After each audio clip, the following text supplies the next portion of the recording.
Aujourd'hui, on est sur le salon Meditech où on a présenté plusieurs solutions en matière d'innovation.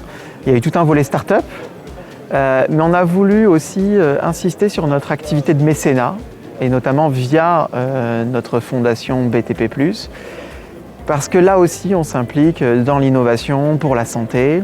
Et en l'occurrence, on a financé les travaux du professeur Tanguy, donc par l'Institut Pasteur, qui s'intéressaient au cancer du mésothélium.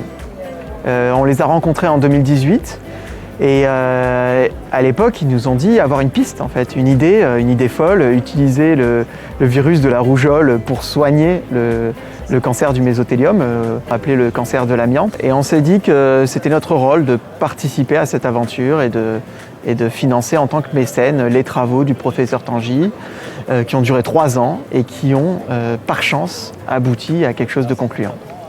Donc le principe, c'est d'utiliser un virus qui est parfaitement sain, qui n'est pas dangereux, donc un virus vaccinal. On a choisi le virus vaccinal de la rougeole, qu'on a légèrement modifié pour le rendre encore plus dangereux pour les cellules tumorales et d'utiliser ses propriétés tueuses pour tuer spécifiquement les cellules cancéreuses.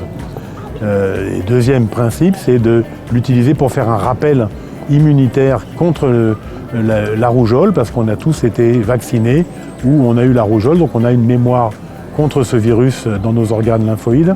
Et donc le traitement du cancer va réactiver cette réponse immunitaire qui va se diriger contre la tumeur. Alors on en est actuellement qu'on a démontré clairement l'activité antitumorale de ce produit à la fois sur un ensemble de lignées tumorales d'une petite dizaine de types de cancers, mais aussi sur des modèles chez la souris où on greffe des tumeurs humaines chez la souris et on les traite et on voit qu'elles ne poussent plus quand elles sont traitées. Et là, on est au stade de tenter de rentrer en essai clinique qui implique, de fabriquer le produit industriellement selon les bonnes pratiques industrielles, donc c'est un coût très élevé de fabrication, et de mettre en place une structure avec des partenaires hospitaliers de tests cliniques qui va durer environ 2 ans pour tester dans une phase 1 et une phase 2 d'essais cliniques la sûreté dans un premier temps, la tolérance et l'efficacité du traitement par la suite. Ce que j'en retiens de ces travaux qui ont été portés par l'Institut Pasteur, c'est qu'on a une piste qui marche. Voilà. Ça ne veut pas dire qu'on a la garantie d'avoir un traitement.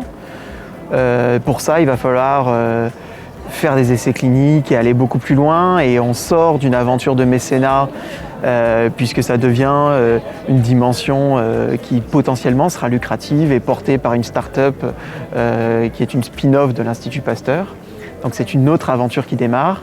Mais nous, ce qu'on en retient, c'est qu'ils sont arrivés avec une idée et à la fin du programme, eh bien, on a une solution qui fonctionne sur des souris.